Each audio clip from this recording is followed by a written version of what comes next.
మనోరంజని Telugu times news ప్రతినిత్యం ప్రజల పక్షం.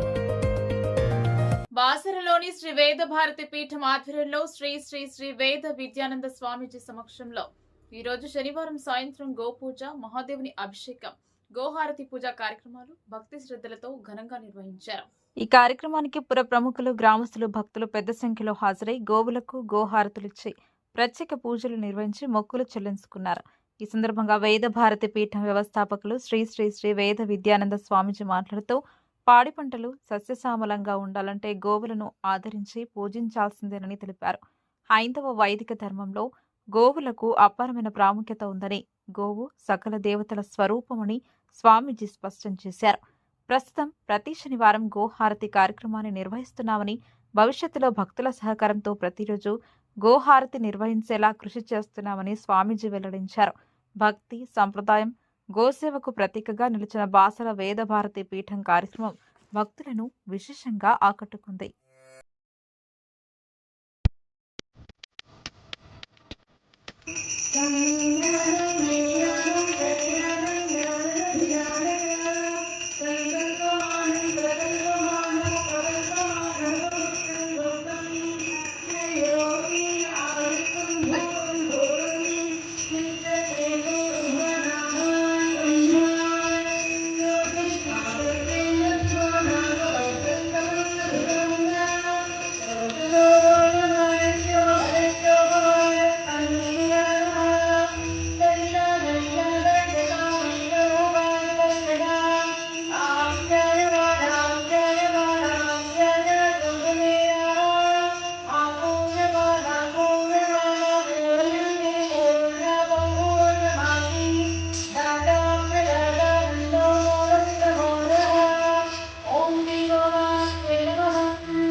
సమస్త దేవీ దేవతల యొక్క మరియు గోమాతల యొక్క అనుగ్రహం వలన ఆనందంగా జీవించాలనే సత్పురుషులను సాధు జంతువులను భగవంతుడు గుర్తించాడు.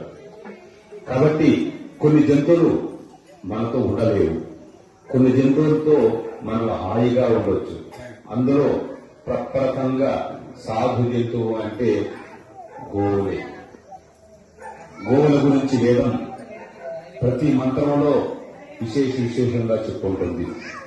మరి గో సూక్తమే ప్రధానంగా ఉంది.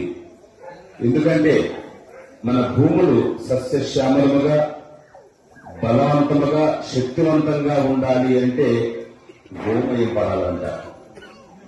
సమస్త జబ్బులు క్రిమికీటకాలను కూడా నశించాలంటే గోమయం. కాబట్టి మనం ప్రతి ఇంటిగా కూడా ఉదయం కల్లాపలు జల్లుకుంటూ ఉంటాం. అంటే క్రిమికీటకాలు మన ఇంటికి రాకూడదని. మరి భూమి కూడా మనం ఏ ఆహారంతో సుఖంగా ఆరోగ్యంగా జీవిస్తామో ఇచ్చేది భూదేవి, భూమి. మరి ఆ భూమి కూడా ఆరోగ్యంగా ఉండాలి అంటే ఒక గోమయమే తప్ప ఇంకొకటి లేదు. మనం సరే గోమయం ఇవ్వటం లేదు. దాంతో పాటు భూమికి మనం విషం కూడా ఇస్తున్నాం. అవే ఇప్పుడు వాడుతున్నటువంటి యూరియా అటువంటివన్నీ కూడా. మనం అనుకుంటున్నాం మనం మందులు వేస్తే బాగా పంటలు పండుతాయని, కానీ దానితో పాటు అనారోగ్యం కూడా పాడవుతూ ఉంటాం. మనం ఏ ఎరువులో వేయని అవసరం లేదు. భూమిని పుట్టిస్తూ గోవులు కూడా పుట్టించారు భగవంతుడే. ఎందుకంటే శక్తివంతంగా భూమి ఉంటే మరి భూమి వలన ప్రజలు సమస్త ప్రాణులు కూడా సుఖంగా నిరోగంగా జీవిస్తాయని.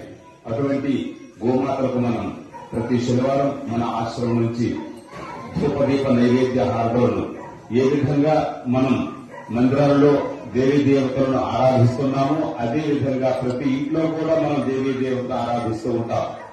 కానీ గోమాత అయితే మనకు వాటి యొక్క ప్రాణాన్ని ఇస్తున్నాయి, వాటికి ఉండే శక్తి అంతా మనకు ఇస్తుంది. కాబట్టి అటువంటి గోమాతలను మన ఆశ్రమం నుంచి ప్రతి శనివారం మనం ఈ హారత కార్యక్రమాన్ని అందజేస్తున్నాం.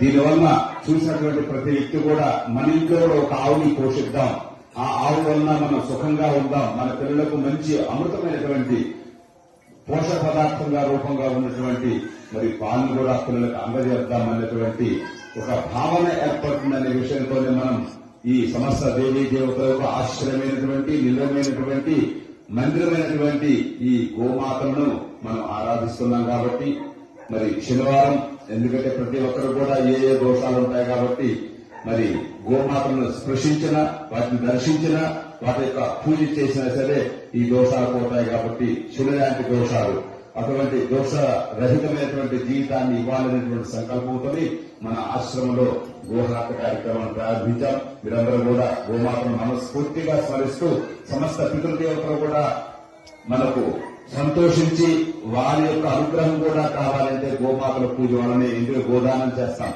ఎందుకంటే తాతలు ఎవరైనా సరే మన ఇంట్లో మరి పరంపరించినట్లయితే గోదానంతోనే ప్రారంభం అవుతుంది.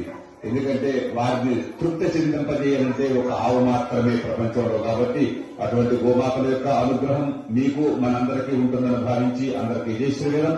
యథావిధిగా మీరందరూ కూడా క్రమంగా వచ్చినట్లయితే నేను ఎప్పుడైతే చుట్టూ ప్రదక్షిణ ప్రారంభిస్తానో మీరందరూ కూడా ప్రారంభితులు పుష్పాలు ఇస్తారు కదా, పుష్పాలు ఉన్నాయి కదా, పుష్పాలు ఇస్తారు. ఆవులు చుట్టూ ప్రదక్షిణకి వెళ్లేటప్పుడు ఏ విధంగా వెనక భాగాన్ని స్పృశిస్తామో ఆ సమయంలో 2 పుష్పాలు వేసి నమస్కారం చేసి మీరు ప్రదక్షిణ గావించిన తర్వాత మనం అన్నప్రసాదాన్ని స్వీకరిద్దాం. జై శ్రీవేదం.